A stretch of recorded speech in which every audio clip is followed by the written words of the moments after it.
Hi guys, it's Maddie. My name is Bleeves, and we are here to talk about the wrap up on the disappointing end result of the Chicago Bears football game in what can only be described as a real heartbreaker. Maddie, how are you feeling about the game? I'm sad. I honestly I don't even know what to say. It's just like really pathetic. What do you think? It is a little bit frustrating. It is. Let's put the score up here on the board so people can see. Final score: Minnesota 19, Chicago Bears 13, and frustrating game from beginning to end. There were bright spots when we started off. I was texting you and letting you see as I was going along. First play, Justin Field is sacked. What'd you feel when you saw that right away? It was funny. I was at work and when I saw that, I was like, "Oh no." I Me like too. it set the tone, I think, for the rest of the game, honestly. Yeah. And it set the tone for how I thought our offensive line was going to play the entire game, and it proved my points. Yeah, so right after that, we had a nice big run for a first down. And I think, okay, well, that looks a little bit better, but it's not feeling good. I'm not feeling really good about where the game is going at this point. And then, we're playing without our top three running backs. And the next thing you know, we're giving the ball away, and the Vikings immediately score. I think Justin Fields, we get the ball back. Justin Fields immediately just gets hammered. I think the linebacker's name is Medalist, just gets Okay. just smashed by him. But in the meantime, we got Donta Foreman stepping up big time and really Yeah. making some plays despite the offensive line. And I thought for a little while that was going to give us a shot. And I think I even sent you right after I sent you my notes. I think I put down Bears defense much improved. They're getting after the running backs, but the pressure on the quarterback is still an issue. Did we have a sack today? I don't think so. I don't I feel don't like there were any sacks. Honestly, I felt like we didn't really like pressure Kirk Cousins at all. No. Like, I felt like he was very comfortable in the pocket. Looked like he was making all the easy throws. yeah, like he just No had so issues. much room to He like, had all day a lot of times to throw. And I think that even when you saw that the pass was starting to collapse, they were giving him enough time to make those plays. And that was giving him the opportunity. And let's face it, he's a great seasoned quarterback. I think he's 35 years old, been in the mhm. league for a long time. He knows how to make the plays. He knows how to make all the throws. And he just took care of business. And look, they're not great, but their defense was really showing up today against a very weak and struggling offensive line. What do you Yeah. think we're going to do about the offensive line? What do you think is next here? I tweeted, I said, "Can we draft a whole offensive line?" Because I don't even know. I can't really break it down. I'm not like a no football. I don't know everything about it. I don't really fully understand, but there's clearly something going on. I mean, our center, like, what were his snaps today? Over the It was head, so on the bad. ground, brutal. It was bad. I have to like. I'm not gonna give Tyson a benefit of the doubt fully, but like that last snap was just. It was bad. Let's talk about Tyson Bagent though, because you knew it was coming because I've said since the beginning that I think that he's a spark plug, Yeah. and he does have his struggles. This is his first game. This is the first time seeing activity in a real Yeah. NFL game with real NFL speed. And he marched this team down the field efficiently. He did a great job with making quick reads, something that we have yet to see out of Justin Fields. So the question is, does anybody else see that, and what do they think of it? And are we going to have a quarterback controversy, or did these interceptions and that, by the way, that big throw that he threw a ball randomly up in the air, Yeah. and I think it was caught by God, who caught the ball? I Tanya. don't. Tanya, wasn't it Tanya? Just comes out of nowhere and Yeah. catches the ball that just is throw it out. And that was a bad throw, even though it had a good result. And he did the same thing with the same throw, which ended up getting intercepted that pretty much ended the game. But did he do enough positive to create at least the seed of maybe not a quarterback controversy, but some recognition by the Bears that maybe it's time to start looking that, maybe Justin Fields just isn't that guy? But see, my argument would be I don't think it's the quarterback that's the problem. Right. I truly think it's our offensive line and our play calling that is like, I think Justin Fields, I mean, he for sure, after what, this is his third year in the league. Yeah. He should be like growing every year now. And I was expecting a lot more from him, like a bigger step, I would say, a bigger leap from last year. And I don't know if I've seen that, but I We'll put the truly, stats up for you while you're. I don't know. I truly think it's our offensive line though, and I don't know. I saw this tweet and I thought it was so funny. We're like the Commanders not trying on defense because like I just don't get it. Our O line looked so locked in 10 days ago, and today they looked like they literally couldn't push me down. So what do you think that was? I mean, my take on anything like that would be coaching. Like that has to be, are you prepared for the game? And this, look, you're getting paid to play professional sports. You're getting paid to be a professional athlete. That doesn't mean that you're better than anybody else. True, You still everyone have to be motivated. like let's be honest. These are the best athletes in the United States, in the nation. Basically, everyone's good at this level. Do you think? Well, not on this team. Well, yeah, I think I could maybe, be here. Do maybe you not think? exactly. Do you think Luke should Getsy should be here after this weekend? So I'm gonna say he's gonna get a pass because um, let's combine the totals and let's look at what we had here. We had Tyson Bagent go 10 of 14 for 83 yards. And I'm going to point something out in just a minute, and you're not going to like it. And Justin Fields went 6 of 10 for 58 yards. But I want to point out you had Justin Fields, who started off running the ball. He had 8 carries for 46 yards, doing a decent job. He did take away some of the runs from the running backs, but I think in this situation that was actually a good thing and to the benefit of the team. But in the first half, while Justin was playing, DJ Moore got 1 ball his way. In the second half of the game, Yeah. Tyson Bagent got 4 passes to DJ Moore and Okay. got him involved in the game. He is our number 1 offensive weapon, the number 1 asset to this offense, to this team right now. Not named, let's just be fair and say not named Justin Fields and say that he is the number 1 offensive weapon in Justin Fields or the quarterback's arsenal. And he was basically iced out. Now, how could it be that he is being iced out when Justin Fields is at quarterback, but somehow Tyson Bagent in a half of football gets him 4 throws for 41 yards? Yeah. Okay. I don't. I mean, that's fair. That's fair. I don't really. I don't know. Do you think his play calling changed?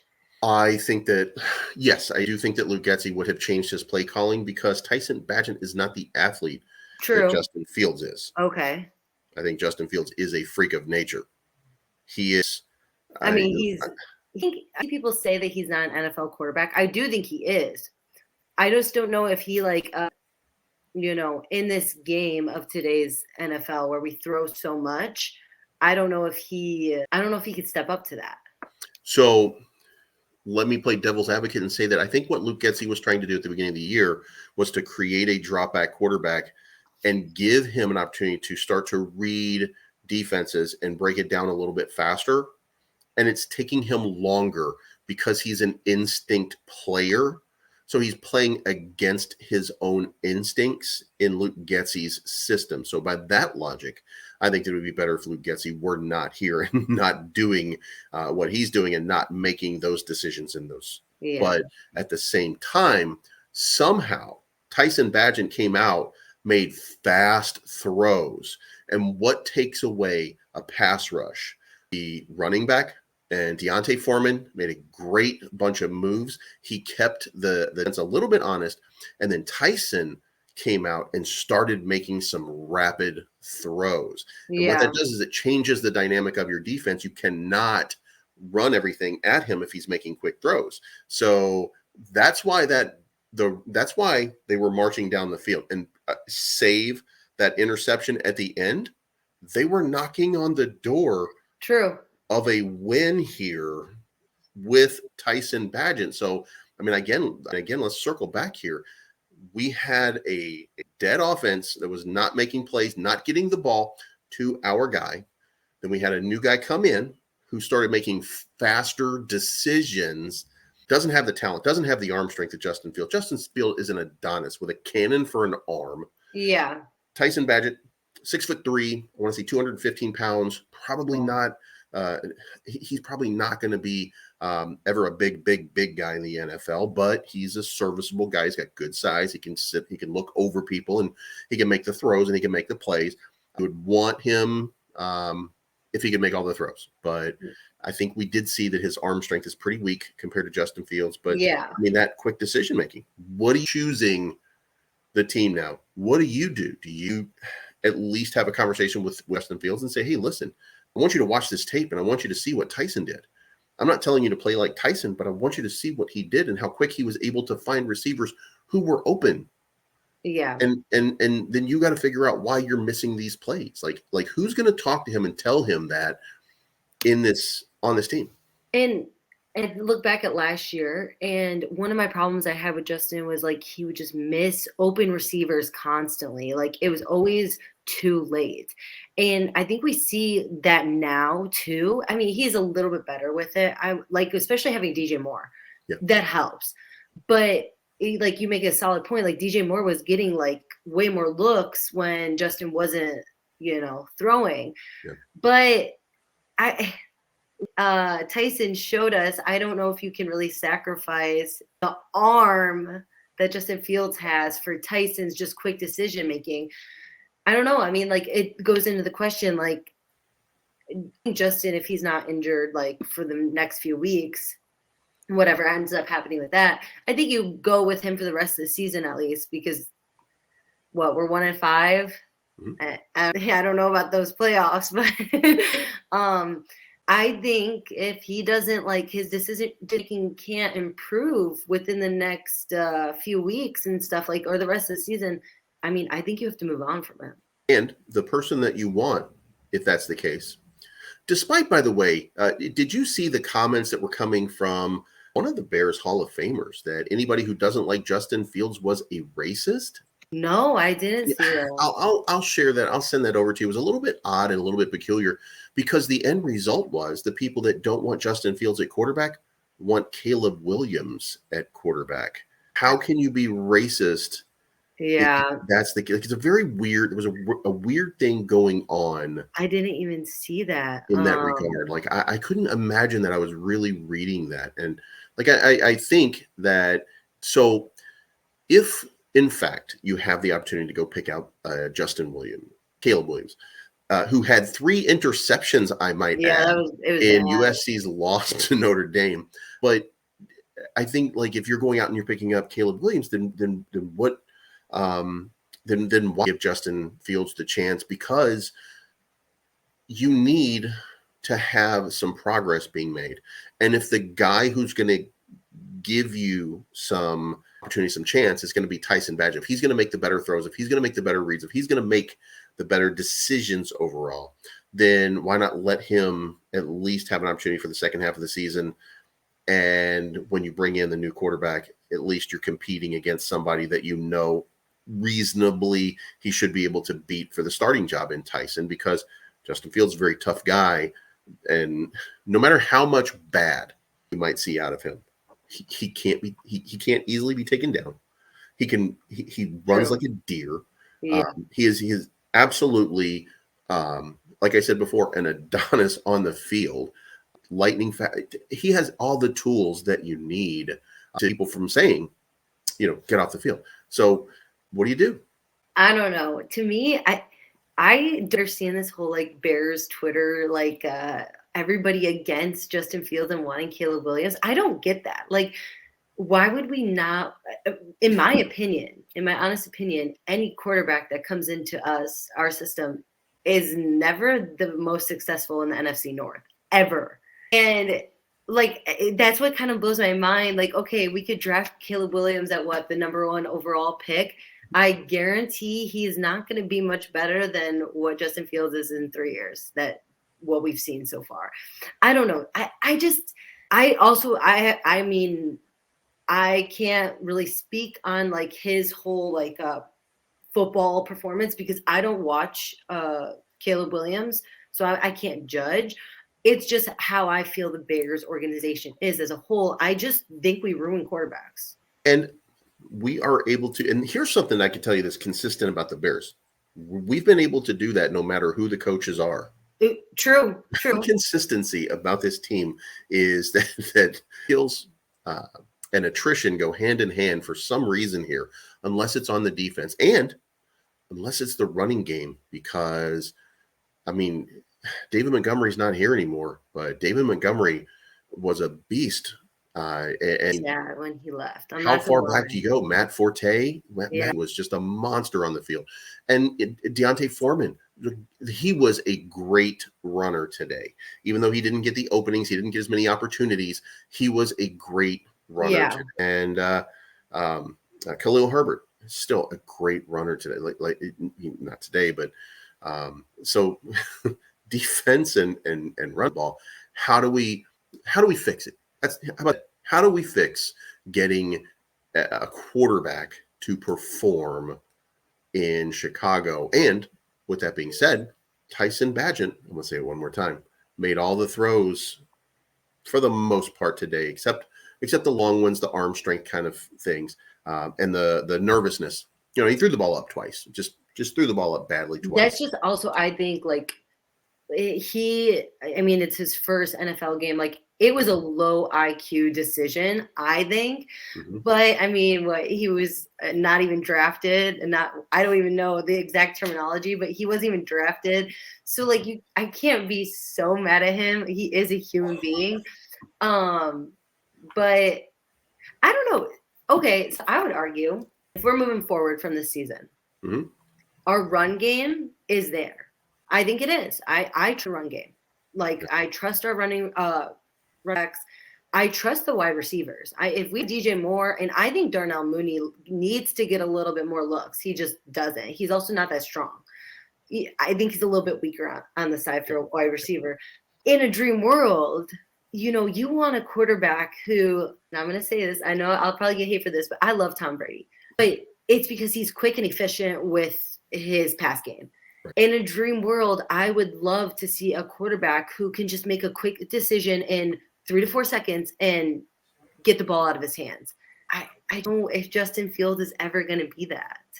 And that's the part right there where the argument comes in. Like, how, you can't.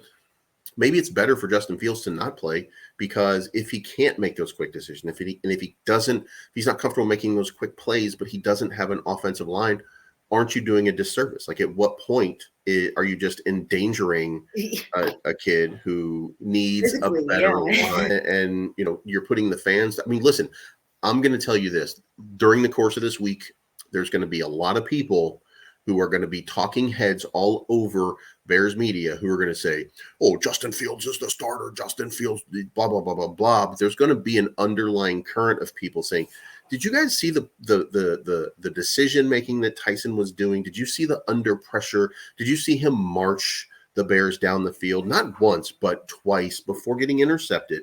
Did you see the fact that the team was rallying behind him? Did you guys see that? Or did I just make that up in my mind?" And people are going to, because we like Justin. Justin's a great kid. He's great for the community. He's been a great man in Chicago.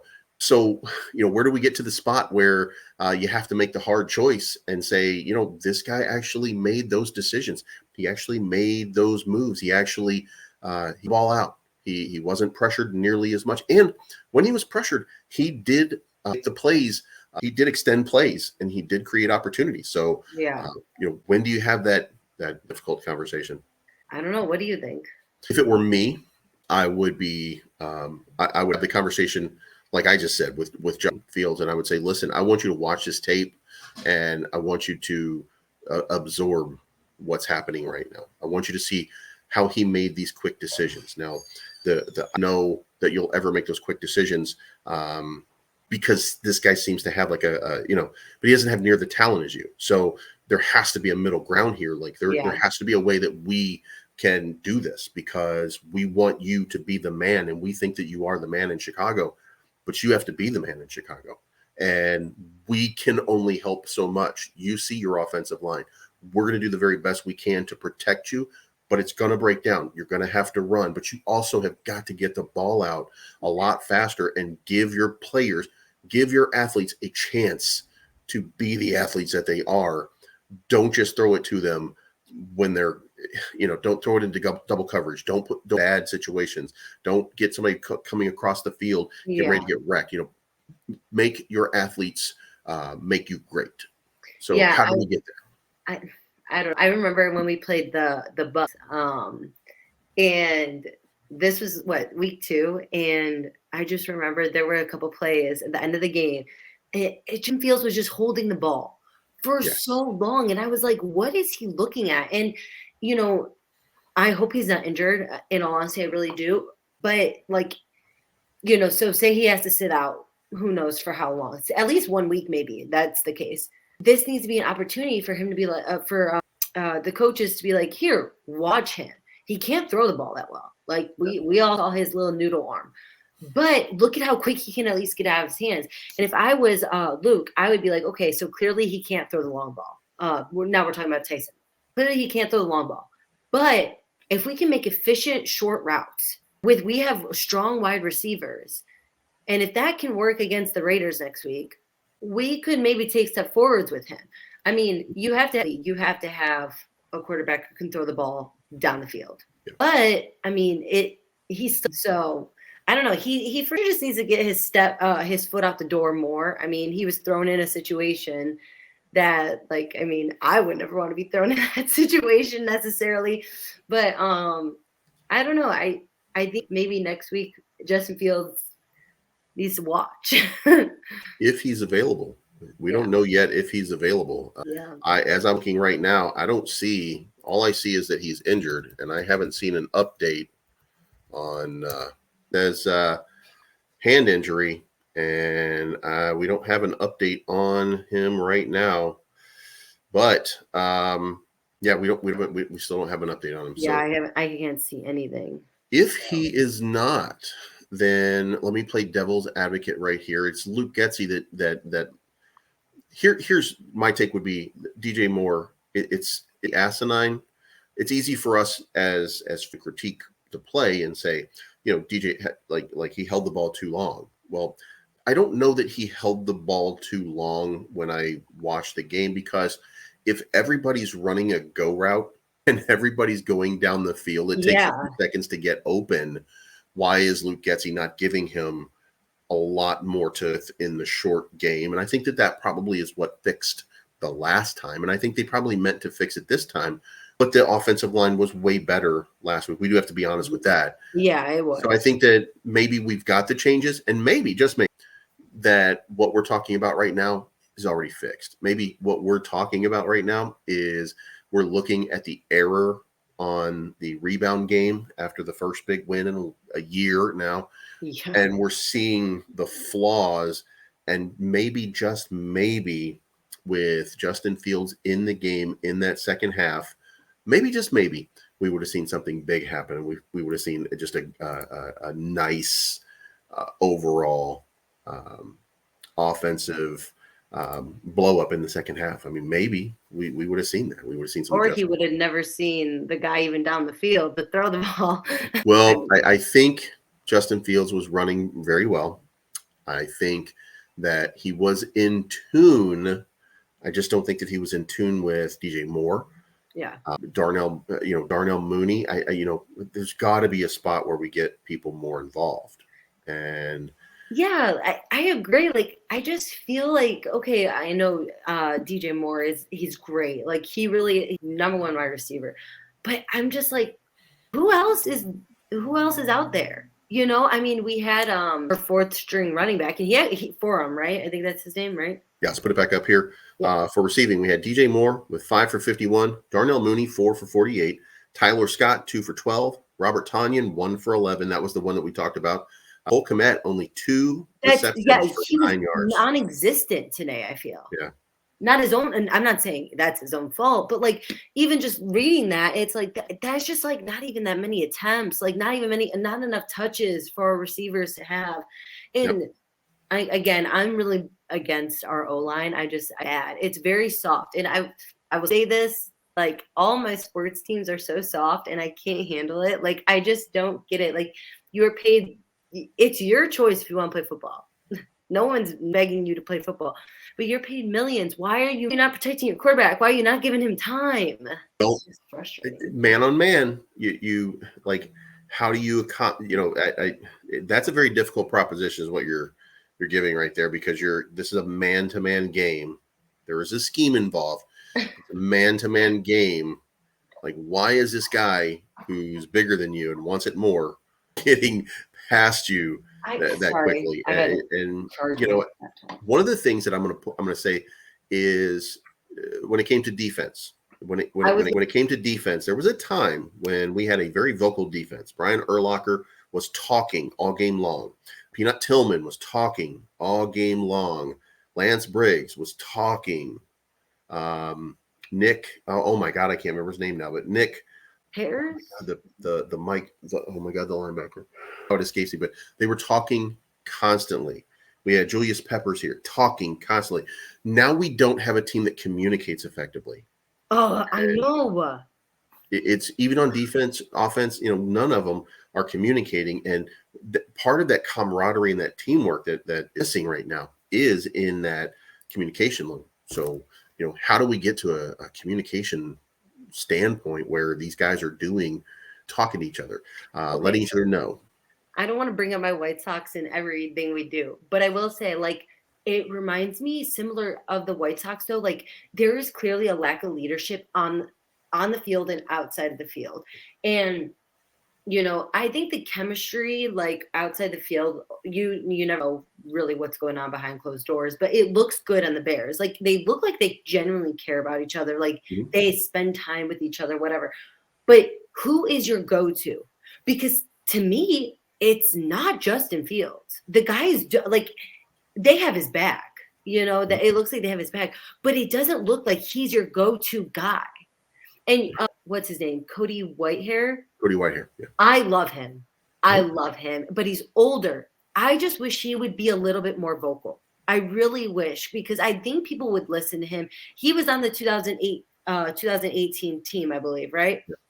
Yeah. He's been here for a long time. And he was part of that success. And people can argue that 2018 was the luck for us, whatever. But like there was success. Look at our defense that we had. I mean, Mitch Trubisky, he low-key good that year. He really did. And Cody Whitehair was a part of that. And I just wish there was somebody who would step up and be like, stop being soft. Justin Fields, get rid of the ball faster. I thought defense looked good today. I'm not going to lie. I too. I really liked what they were doing. I feel like if I had to do anything, if I had to give a grade, I would say that the defensive line, I would probably give them a C to a D, because I think they did a great job of stopping the run, but they weren't putting enough pressure on the quarterback. Linebackers, I would probably go with a B, because they were making plays. They were scooping up tackles. They were getting into the face. They couldn't get a running game going.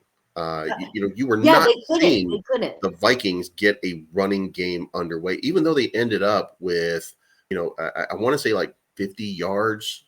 I don't think that's very much in the NFL. No, I don't think that is either. So I think, here we go. Let's put this on the screen here. Alexander Madison had 18 carries for 44 yards. That was it. That's not good. So I think we covered that. But the problem was, every time TJ Hawkinson and KJ Osborne and Alexander Madison, they were open. They were just always open. And the DBs are not making those gap plays. They're not closing the gap, and they're, and the worst part is when it's on 3rd and 12, or when it's on 3rd and 10 or 3rd and 15, where you're seeing these enormous completions or these big moves happening. Like so the defensive backs, I don't think have it together yet. So, but I really feel the defensive line and the linebackers have the running game under control. It's just a matter of passing at this point. Yeah, at the same time, it's hard to judge if our defense is really there when you're playing the Vikings, who were struggling, but we made Kirk Cousins, like, he just had it easy today. He really did. So what if I said that last year The in games decided by 8 points or fewer, the Vikings were 10-1, and Wow. this year they're 1-4. No, they were 11-1. What's And the difference? luck. You only win so many close games. You Yeah. only get lucky so much. And sometimes it just runs in a streak and it's not anything that you control. But also attitude goes a lot. When you feel that level of confidence, you play with that level of confidence, you make a play where you normally might not make that play. So it's possible that that is the case. But I different team. But here's the thing. That same offensive line that went 11-1 in close games, that's going 1-4 this year, is still there. So they still have a strong team. They just Yeah. haven't won the games to go along with it. I saw something though that like Kirk Cousins was part of like the one playoff team that went like 2-5 or something like that, or what's their record now? 2-4? Right now they're 2-4. Yeah.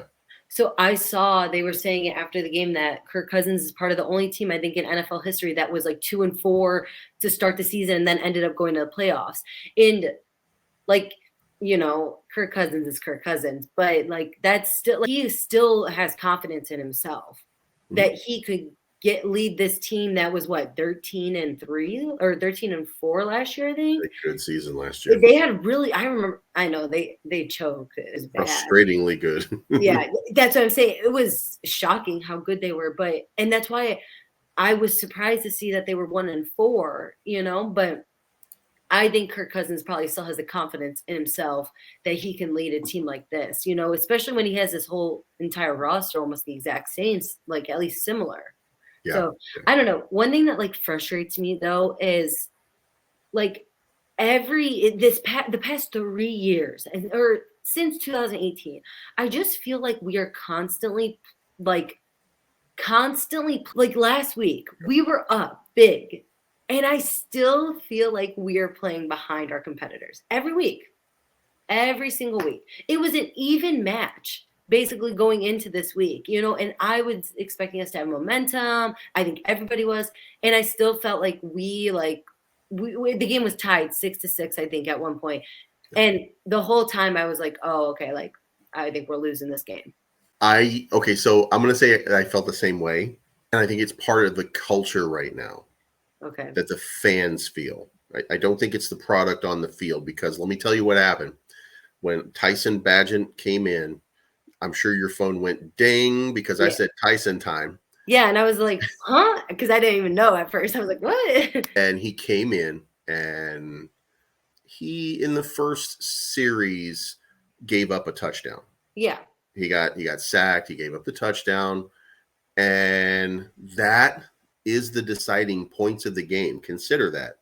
That's the deciding points of the game. So he came in, he gave up, again, just his first time with real action. He gives up that play. Yeah. He comes back into the game and marches them down the field. Can I comment on that? Yeah. So I had gotten off my shift, and I remember because I was watching my phone, and it was after, because the Vikings started with the ball, I think, in the fourth quarter, right? Mm-hmm.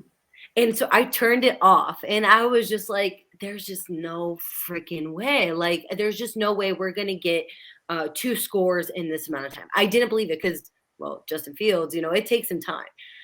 I turned the game on, and I see we score a touchdown, and there's 8 minutes left. I was like, and I felt at Soldier Field, I wasn't even there, and I was like, oh my God, I think everyone like believes we can come back from this. Yes, that is correct. That is exactly what happened. People looked at Tyson Bagent, the way he was playing, and they got inspired. Like, that was something. You were right. The people were like, oh my God, here we go again. Score starting to run up. It's 19-6. And then all of a sudden, Tyson Bagent turns on the Jets and boom, touchdown. Yeah. Marches us downfield. And then we get the ball back. And then he marches us downfield again. And so you had the feeling like the game was right there. Like we could have just reached out and grabbed it. It was written perfectly for us. Oh, it was just. Sorry, I interrupted you. Go ahead. Sorry. No, go right ahead. It was just you had that feeling like it was that close. And guess what? That's that feeling that everybody knows there's something about this kid, even if he doesn't have all the tools. There's something about this kid's toughness, I want to say, that I think immediately resonated. It did in the preseason too, because he Yeah. came out and he was doing it in the preseason too. There's something about him that resonates with this fan base.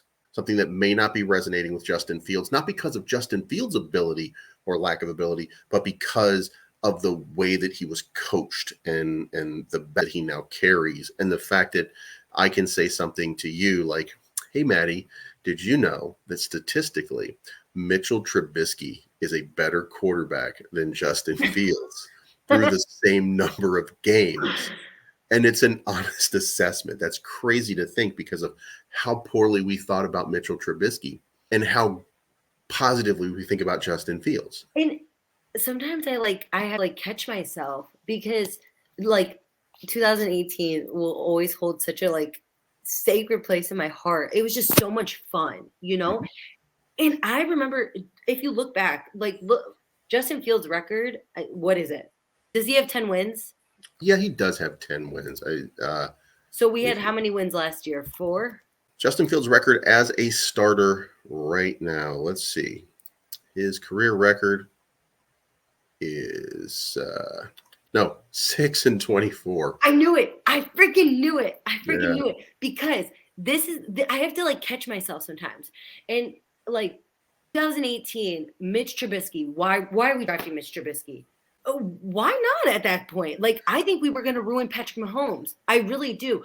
But Mitch Trubisky gets triple the amount of hate that Justin Fields, and I'm, I was a big hater. I still am because it just makes me so mad. The success we could have had.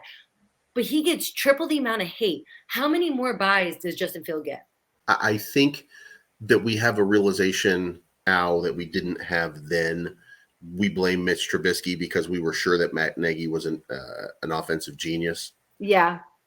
And now I think we've got Matt Eberflus, and I think we're giving Justin Fields more room because we see it.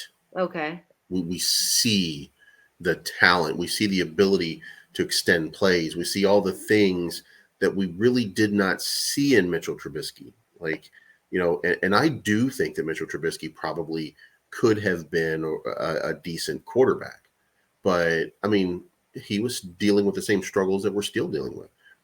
He was harassed. He was under pressure. He was, the offensive line was not holding up very well. And, all the retooling hasn't fixed it. But, you seem to really like Tyson. Yeah. I think you like him because of his decision making and how quickly he can get the ball. Trubisky couldn't do that either. But our O-line was a little bit better back then. So, he had more time. He could – I think Mitch had a great arm.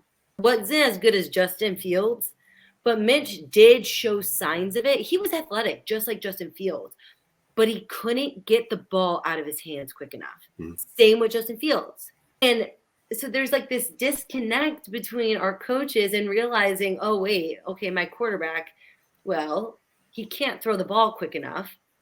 So he's under pressure making bad decisions. Well, Mitch, our O-line was better. And he still couldn't throw the ball that fast. Yep. Now our O-line is absolute garbage. And you have Justin Fields who, I mean, there's guys who are 10 yards away from him, wide open, and he can't throw it. Right. I don't know. I mean, I think I need to see more of Tyson to give it a full I didn't watch many I didn't get to go to the spring training or whatever they call it. I can't remember the camps and stuff like that.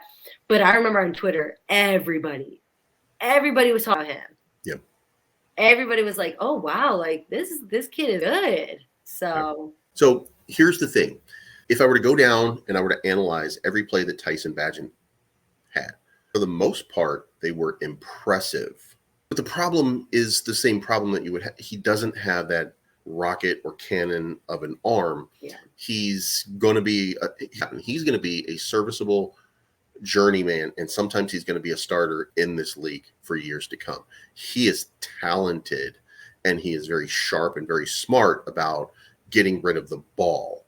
He floated the ball a lot, even on those big throws where he had the bad throws. He was floating the ball a little bit, and he was trying to thread a needle with what is not a cannon arm. Uh-huh. So he's going to pay for that at some point, and we're going to get frustrated with him, or any team is going to get frustrated with him at that point. But he's not afraid to make the play and make the throw. And if the True. coaching staff surrounds him with talent and people who and plays that he can make, then he's going to be great for somebody. It may not be the Bears, but he's going to be great for somebody. That's why I'm a fan. His quick decision making and the fact that I've seen this, it's a tale as old as time. Guy can make all the decisions. He can't make all the throws. And those people become Kirk Cousins. Yeah. Those people become those guys in the league that are around for long periods of time. Derek Carr, they become those people who are starting all over the NFL because not everybody can be a Patrick Mahomes. And I might add, when Mitchell Trubisky, I was furious the night Mitchell Trubisky was drafted. And the reason I was furious was because it had nothing to do with Mahomes. Deshaun Watson is Yeah. the best quarterback still to me in that draft. He's got baggage, so it was probably best that he didn't come here. But I mean, yeah, Deshaun we Watson passed was him to up. me the Yeah. best quarterback. I watched him at Clemson because I'm a Louisville fan, and he was another level compared to other quarterbacks. And so I was furious. That night I laid down, I was like, oh my God. I remember that. Oh my God, people were so mad. Oh my God. It was I Okay, because couldn't even describe how mad I was. the truth is, going into that draft, everyone kind of knew what Deshaun Watson was. Nobody knew, like, I mean, the Chiefs kind of took a little bit of a gamble on Patrick Mahomes. Like, he was athletic, like, he showed, like, chances of greatness for sure at the college level, but nobody knew he was going to now be Patrick Mahomes, who's running the league. Oh, So, and you know, I think his time is over because Matt Nagy has now turned him into a horrible quarterback. I can't Congratulations, Matt. stand Matt You Nagy. won one for the Bears finally. He did.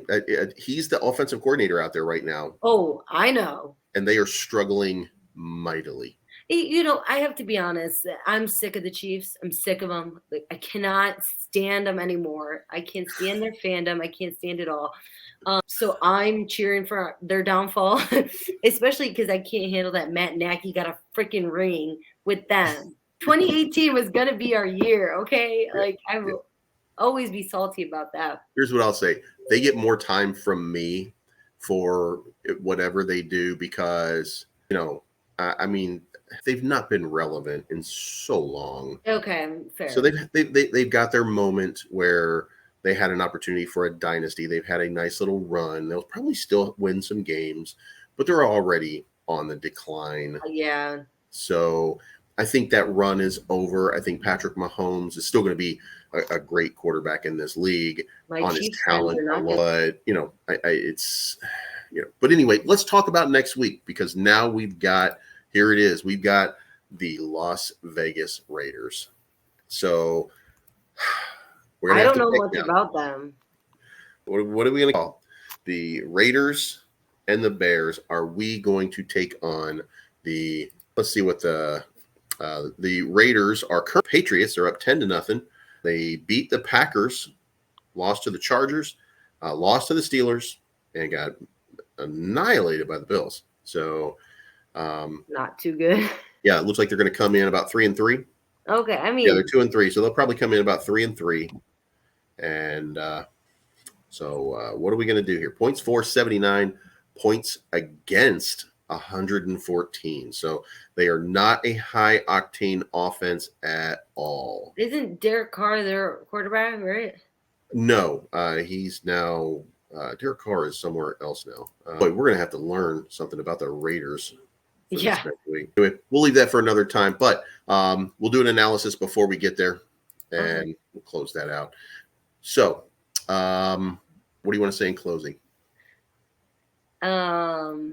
I don't know. I just don't feel really confident even going into this upcoming week.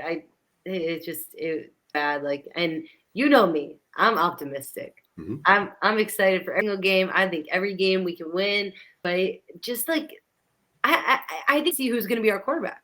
I Fair think you enough. would say the same thing, right? Mm. So I don't know. I mean, I think if either one of them is the quarterback, I don't know if we're going to pull out a win. So I don't. Let me say that I think that we turned a corner 2 weeks ago into becoming something of a better team. We weren't able to see it play out the way that we wanted to today because Justin Fields got injured early and we didn't get to see him make the corrections at halftime and take over the game in a way that we know that he's capable of. That gave us an opportunity to see Tyson Bagent and to see that despite that he doesn't have near the talent, he has great decision making and can make at least most of the throws. So I think that either way, we're going to be a better team next week. That offensive line will have a chance to have worked together a little bit more. We're going to continue to improve the defensive backs. And again, I say that like they did a horrible job. The offense, they only gave up 19, 12 points. Okay, yeah. They only gave up 12 points. I mean, this defense phenomenally today. This was, really a turnover game for the Bears. That really cost them the game. So I think that down on the turnovers, clean up some of the protection, start to get a pass rush, a little bit more into that pass rush, maybe even do some blitzing, a little bit better job blitzing than, come up with a better scheme, not even a lot, just a little bit. Just get a free man in there every once in a while to disrupt the quarterback. And I think the Bears are on, no matter who the quarterback is next week, I think that the Bears are going to be on the right path. And you know what? I'm guaranteeing victory next week. Oh, okay. So what happens if there's no victory? I'm guaranteeing victory, so I don't have to worry about that portion. I'm guaranteeing that there will be a victory next week. Hey, I like it. It. This is a better team. This is a better team playing better ball. They're going to take a middling team that struggles to score, and they're not going to make that team better by virtue of that. I think the defense has stepped up in a way that will make them a little bit better. So I'm guaranteeing a victory next week. You heard it here first. And my name's Bleeves, and I'm always right. And if you guys have not followed me on cryptocurrency, then you'd already know that. If you don't, then maybe I'll have to start listening to your cryptocurrency. I think I'm always right. Yeah. And you should check out my Twitter because I'm not always right at all. Except about chicken tenders, right? Yeah. At least, hey, everybody people start to eat chicken tenders at games now because of it. Yeah. And they have agreed with some of my ratings. So maybe I'm right with at least taste testing things. There you go. All right, guys. I think we're going to get out of here. Maddie, you want to say anything in closing? Go Bears. Go Bears. That's going to be the way. And I'm going to say the same thing. I'm going to reiterate it. Go Bears. All right, guys. We will talk to you again very, very soon. Until then, my name is Bleeves. My name is Maddie. And we'll see you again soon.